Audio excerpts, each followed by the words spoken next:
we can end the curse. For Shady Side. What the hell?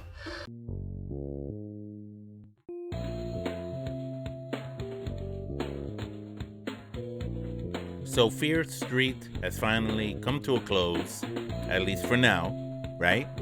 Part 3 happened 1666, saw it, and it ends this particular trilogy of horror, of all these common themes of horror, blended in together, witchcraft, blended in with slasher films and all the other tropes that come with it. It was an amazing 3 movies, and I really enjoyed all 3 of them. This is going to be a spoiler review because I'm going to really get into it. So if you haven't seen these movies yet, turn this off, go watch it, come back, and and then we'll talk, all right? All right? What's happening is that at the end of 1978, we see Dina, right, our main protagonist girl. She gets pretty much a vision of what happened in 1666. I guess the spirit of Sarah Fear, kind of like showed her how everything happened through her eyes. Okay, and you see a lot of the same people who played the different characters in the last 2 films. They play characters that lived in 1666. Maybe that was their way to cut the budget. Who knows? All I know was that it was really good and it connected so well to why, and it answered all the big questions basically. The whole movie wasn't in 1666. I think the first half of it was, right? And then it goes back to 1994 where our heroes are trying to like help Sam get out of her possession issue, right? So now they know the point of the curse. And I have to admit, if I may talk about this really quick, I loved how the 1666 scenario, or what happened to Sarah Fear, how she got accused of witchcraft, how it turned into this crazy blame game hysteria in that community in 1666 in that area. It speaks so volumes about what really how the hysteria was so real at the time.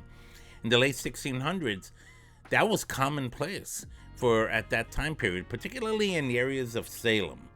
All right, so those of you who are familiar with the whole Salem witch trials and all that, 19 people were hung on a tree on Gallows Hill being accused of witchcraft.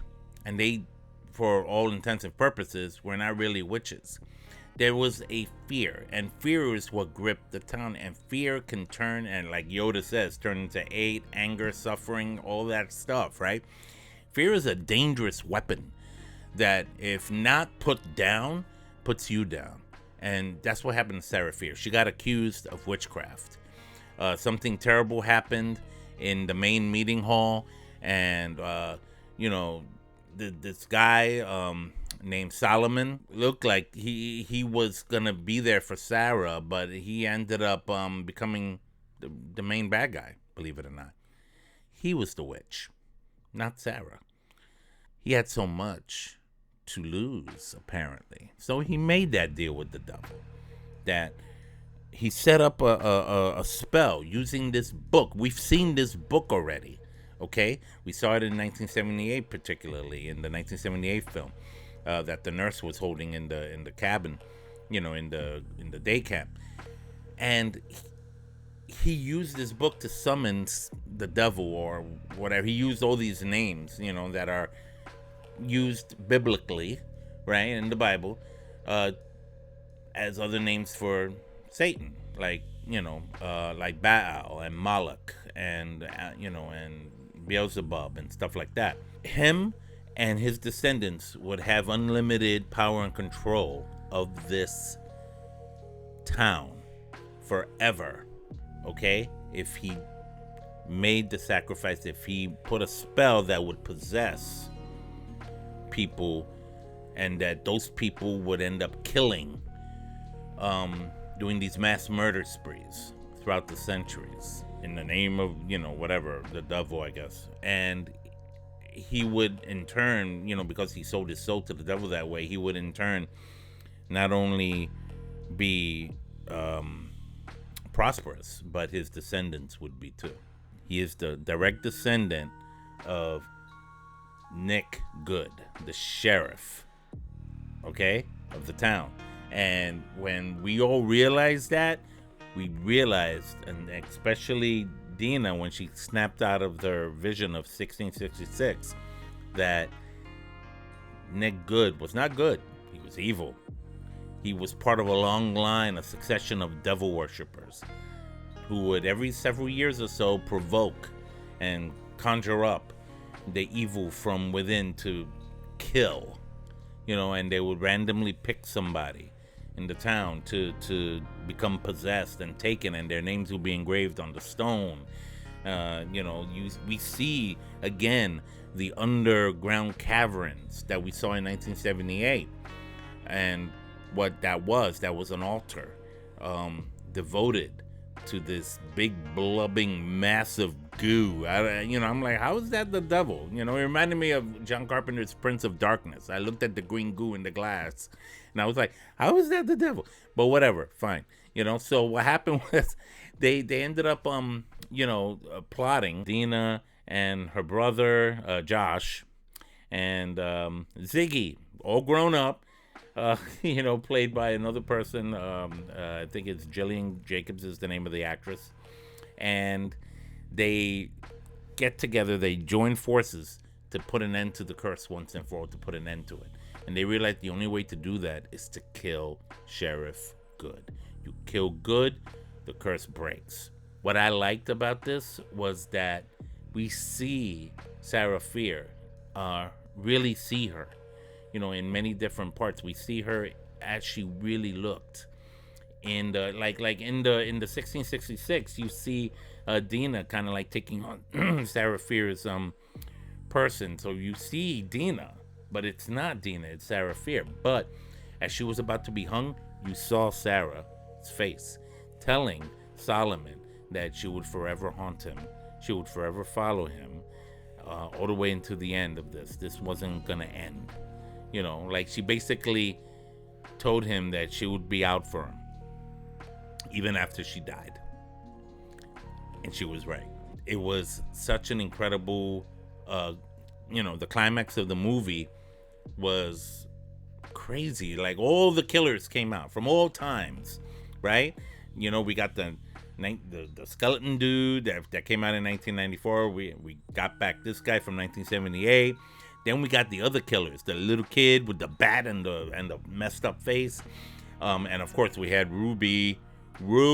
Oh my God, Ruby was creepy Ruby. Okay, so we had her, and they were all coming out in the mall because the mall was built over that unholy shrine underground, right?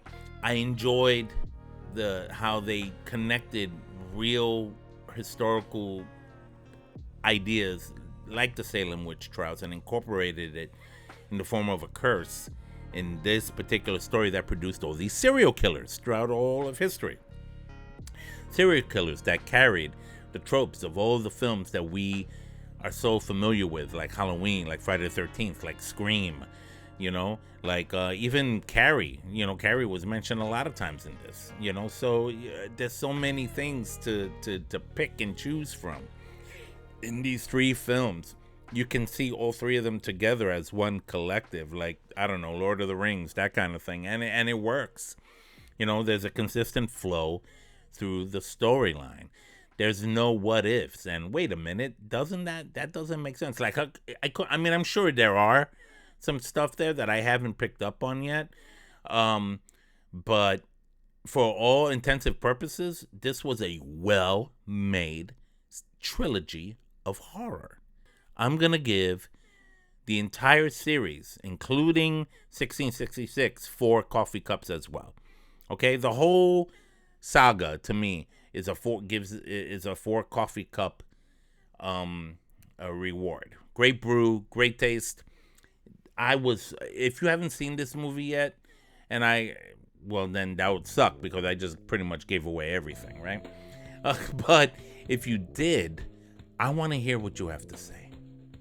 Talk to me, comment below, and share with me your thoughts on this trilogy of films called Fear Street. 1994, 1978, and 1666. Okay? Because, and hey, if I'm going to be spoiling, let me spoil away. At the very end, you saw what happened, right? With that book, which implies that we might have some more stories coming up. Maybe somebody took the book to another state, to another town, and started a new curse and brought back all the nasty, you know? Let's see. Let's see. Maybe I'm wrong. Maybe they won't do it again. But I don't know. This was a very successful show. I don't want to call it a show. It's a successful movie. So check it out. If you haven't, again, you should have. If you're watching this. And, let's all celebrate that horror is back in business. It's a lot of fun. A great, fun story. Don't take it too light, but yet you still get the good, oomph of it. I could keep going on forever, but I won't do that. Ralph Perez, horror and coffee. Take care of yourselves. Until next time.